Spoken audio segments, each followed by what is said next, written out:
Have you ever heard of something that says eating a canned soup or a frozen pizza can cause depression? I know it's weird, but recent studies have shown very strongly that diets rich in processed foods are associated with declines in mental health. And today, we're exploring how processed food consumption and depression and anxiety are connected in this video. You might wrinkle your nose at this, but the fact remains that consuming highly processed foods has become a large component of our lives in the past couple of generations. It's hard to believe that research recently revealed that such foodstuffs make up almost 60% of the American average adult's diet.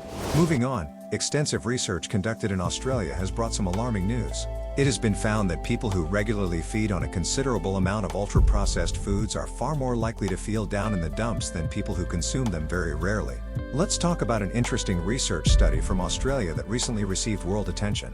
They collected over a 15-year period from more than 23,000 folks participating in a study called the Melbourne Collaborative Cohort Study.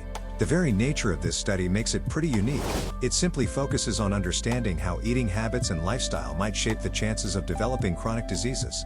Now, here is the interesting part. When the study began, none of these people were on medication because they felt sad or nervous all the time, what we commonly call depression or anxiety, right? The scientists classified all the participants into 4 groups according to how much energy they got from ultra-processed food, the kind of stuff that's boxed, bagged, canned, or jarred and usually has a long shelf life. Would you believe that for the people in the group that had the highest intake of these foods, nearly 37.1% of their diet was ultra-processed? Guess what? This food provided nearly half of their energy intake. For the people that consumed the least of these foods, it comprised about 15.9% of their diet, which was 38% of their energy. Considering all these factors, demographics, lifestyle, and health behaviors, the research team found some pretty astounding things. At the top of the pile were the consumers of ultra-processed foods. They had a 23% higher risk of having what they described as elevated psychological distress read, showing signs of depression in follow-up studies. Imagine that not eating processed food can keep you from being depressed to some significant degree. But depression isn't the only mental condition affected by diet. Anxiety has also been found to have a close relationship with what we eat. A study done at Columbia University showed that diets that contain high amounts of refined carbohydrates found in processed foods increase the risk of developing anxiety disorders. They found that if people took more than 58% of their daily calorie intake from processed foods, they were almost twice as likely to develop an anxiety disorder than those who ate less than 30% of their daily calories from processed foods. There isn't enough evidence to pinpoint specific foods that lead to mental health decline. But researchers believe it is the overall diet high in processed foods that causes the negative effects. However, some common culprits include sugary snacks and drinks, fast food, and packaged meals. If you're worried about your mental health and want to make some changes to your diet, here are a few tips. Increase your whole, unprocessed food sources. Fruits, vegetables, lean proteins, and whole grains. Reduce processed snacks and replace them with nuts, seeds, and fresh fruit. Prepare your meals at home using fresh ingredients instead of relying on pre-packaged or fast food. It is believed that the high levels of sugar, unhealthy fats, and additives found in processed foods can have a negative impact on brain function.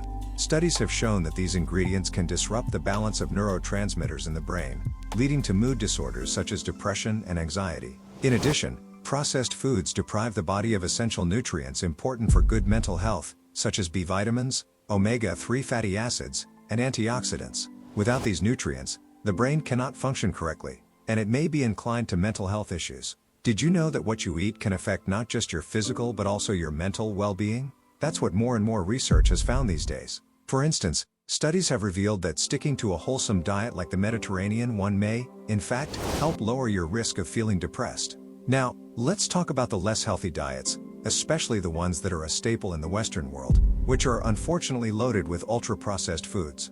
Not only can these contribute to the deterioration of your physical health, but they also can take a toll on your mental well-being. For example, they could make conditions like depression worse. In a new study, researchers discovered that people who consumed the highest levels of ultra-processed foods experienced a 28% quicker rate of cognitive, or mental, decline compared to those who ate the least of these foods. Worse still, a diet full of fried foods and processed fare, which is so common in Western countries, has been linked to greater anxiety and depression. Imagine if replacing burgers and soft drinks with colorful salads and juicy fruits made us happier. Well, it might not be just a sweet dream after all. We all know a diet heavy on junk food isn't great for our bodies. But did you know it might not be great for our minds either? Yep, that's right. It's believed that a diet loaded with ultra-processed foods could actually make us feel down and blue. But here's the brighter sunbeam peeking through the gray cloud. A wholesome diet full of whole grains, fresh fruits, leafy greens, and all fresh foods might just be the rainbow leading us away from mental health issues. Let's take an example. Have you ever heard of the Mediterranean diet? That one with all the fruits and veggies, olive oil, and fish? Believe it or not, but that really does promote healthy, balanced gut bacteria. Guess what? A happy gut equals a happy mind. It can actually reduce the feeling of anxiety and depression. Now, you might say, but I have heard that some ultra-processed foods are good too. And you're right, not all ultra-processed foods are bad. For example, some breakfast cereals can actually be beneficial. It's not as simple as all vegetables are good and all fast foods are bad. We need to understand which ultra-processed foods work wonders and which ones turn into gremlins for our health. The good news is that lots of smart people are working on this very problem. They're figuring out exactly which ultra-processed foods are the cause and which ones are nice, particularly when it comes to mental health and other aspects of our well-being. That's a wrap. We hope you liked the video. Do not forget to subscribe to our channel for more informative content.